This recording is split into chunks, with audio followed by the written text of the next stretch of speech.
Hello everyone, আসসালামু আলাইকুম। Welcome back to my YouTube channel রাধুনির হেসেল।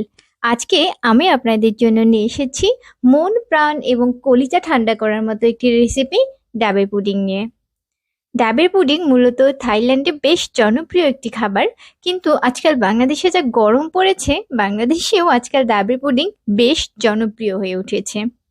আমি আজকে আপনাদের দেখাবো খুবই অল্প সময় এবং অল্প কিছু উপকরণ দিয়ে কিভাবে পুষ্টিকর ডাবের পুডিং তৈরি করতে হয়।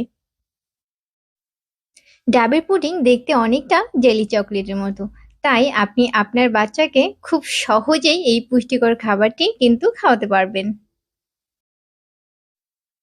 ডাবের পুডিং তৈরি করার জন্য আমি আজকে দুটো ডাব নিয়েছি।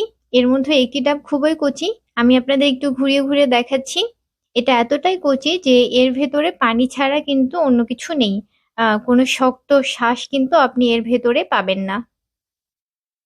আমি এবার পানিগুলো বের করে নিচ্ছি।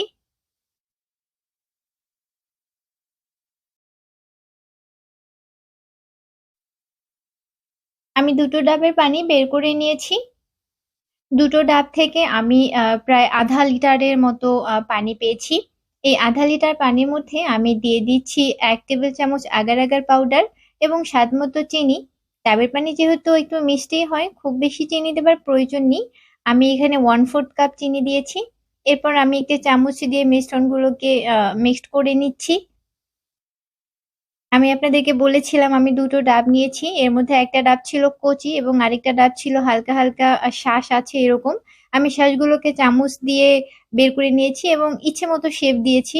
আপনারা এখানে নারকেল কাটার দিয়ে দিতে পারেন অথবা চাকু ব্যবহার করতে পারেন। আমি এখানে এই এটা ব্যবহার করেছি শেপ দেবার জন্য। আপনাদেরকে আমি দেখাচ্ছি। এরপর আমি একটা পাত্র নিয়েছি যেখানে আমি ডাবের পুডিংটাকে সেট করব, এবং এই পাত্রে আমি নারকেলের টুকরোগুলোকে খুব সুন্দর করে সাজিয়ে দিচ্ছি। আমি এটাকে আগেই সাজিয়ে দিচ্ছি, কেননা ডাবের পানি গরম অবস্থাতেই এটাতে নামিয়ে ফেলতে হবে, এজন্য আমি আগেই সাজিয়ে দিচ্ছি এটাকে। সাজানোটা আপনি আপনার ইচ্ছে মতো করতে পারেন। এরপর ডাবের পানিকে আমি গরম করব। এটা খুব বেশি সময় গরম করতে হবে না। আমি যেহেতু এখানে আগে আগার আগার পাউডার দিয়েছিলাম, এটা কিন্তু অনবরত নাড়তে হবে, না নাড়লে কিন্তু নিচে লেগে যাবার একটা সম্ভাবনা থাকে। যারা জানেন না আমি তাদেরকে বলে দিচ্ছি, আগার আগার পাউডার কোনো তরলকে ঘন করতে সাহায্য করে। আপনার এখানে আগার আগার পাউডারের পরিবর্তে জেলাটিন ব্যবহার করতে পারেন।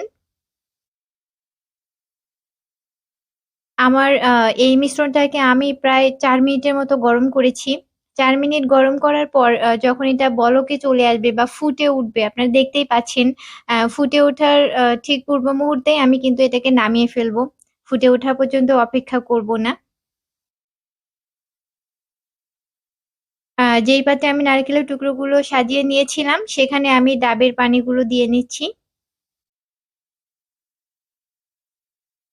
ডাবের পানি দেওয়ার সঙ্গে সঙ্গে আপনারা দেখতে পাচ্ছেন নারকেলের টুকরোগুলো সব জায়গায় মানে এক জায়গায় চলে এসছে, এজন্য আমি চামচ দিয়ে এগুলোকে আলাদা আলাদা করে দিলাম। এবং আমার কাছে আরো কিছু অতিরিক্ত নারকেলের টুকরো ছিল, এগুলো আমি ফাঁকা জায়গাগুলোতে দিয়ে দিচ্ছি। নারকেলের টুকরো আপনি কতটা দিবেন এটা সম্পূর্ণরূপে আপনার উপর নির্ভর করবে।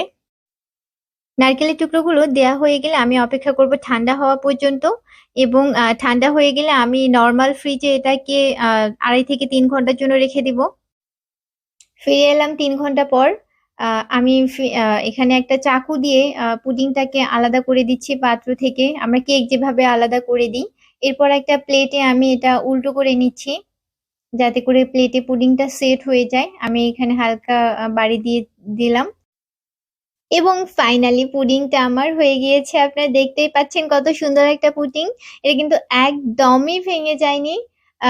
যেহেতু নারকেলের টুকরোগুলো অপর পৃষ্ঠে ছিল, সেহেতু আমি আবার আরেকটা প্লেট দিয়ে এটাকে উল্টে নিচ্ছি। এবার আমি আপনাদেরকে দেখাবো। আপনারা দেখতেই পাচ্ছেন উপরে নারকেল টুকরোগুলো বা নারকেল কুচিগুলো কত সুন্দরভাবে আছে এবং পুডিংটা কত সুন্দরভাবে সেট হয়েছে। আমি হাত দিয়ে নড়াচড়া করার পরেও কিন্তু এটা একদমই ভেঙে যায়নি। আপনারা বাড়িতে ট্রাই করলে অবশ্যই এই সুন্দর পুষ্টিকর পুডিংটা কিন্তু তৈরি করতে পারবেন।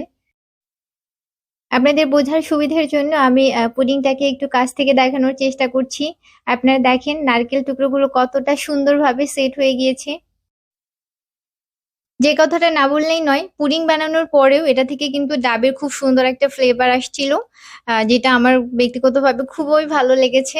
আপনারা আপনাদের আজকের এই রেসিপিটি যদি আপনাদের ভালো লেগে থাকে তাহলে অবশ্যই আমার চ্যানেলটিকে লাইক এবং সাবস্ক্রাইব করবেন, আমার পাশে থাকবেন, কমেন্ট অবশ্যই করবেন।